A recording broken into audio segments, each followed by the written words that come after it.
और बाढ़ की संभावनाएं। दुष्यंत कुमार, जन्म सन 1933, निधन सन 1975। दुष्यंत कुमार का जन्म राजापुर नवादा जिला बिजनौर उत्तर प्रदेश में हुआ था। साये में धूप उनका प्रसिद्ध गजल संग्रह है।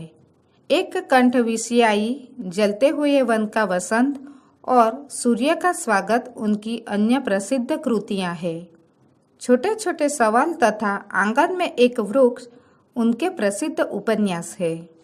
प्रस्तुत गजल मुसलस एक ही भावबोध वाली गजल नहीं है। प्रत्येक शेर के भावभूमि भिन्न भिन्न है। समसामयिक जीवन में मानव की स्थिति विसंगतियों से परिपूर्ण है। इससे कवि चिंतित अवश्य है, पर निराश नहीं।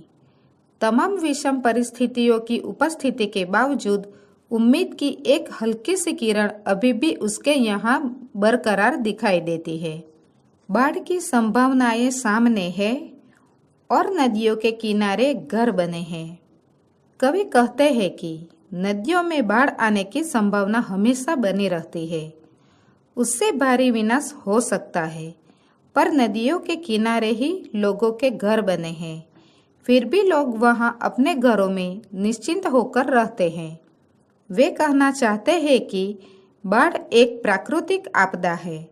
प्राकृतिक आपदा से डरकर कोई अपना घर बार छोड़कर क्यों चला जाए।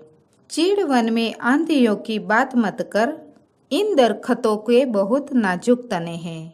कवि कहते हैं कि चीड़ के वृक्षों के तने बहुत नाजुक होते हैं। इतने की तेज हवा चलने पर भी उनके टूटकर गिर जाने का अंदेशा होता है। इसलिए चीड़ के वनों में आंधियों की तो बात ही नहीं की जा सकती।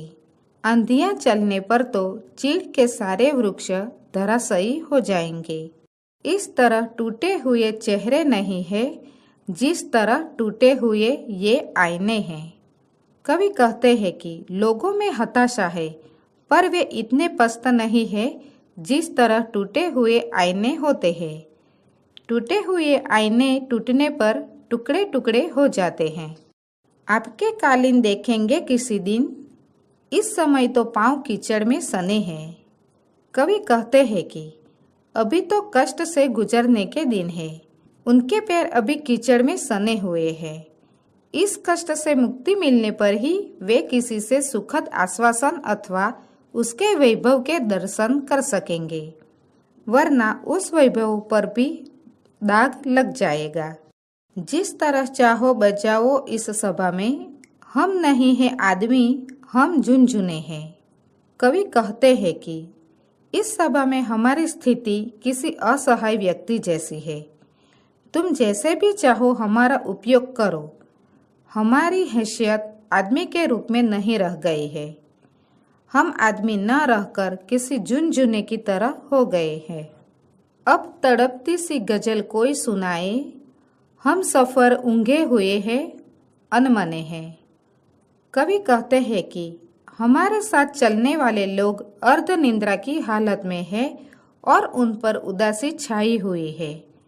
अब उन्हें कोई फड़कती हुई गजल सुनाए तो ही उनमें जोश का संचार होगा।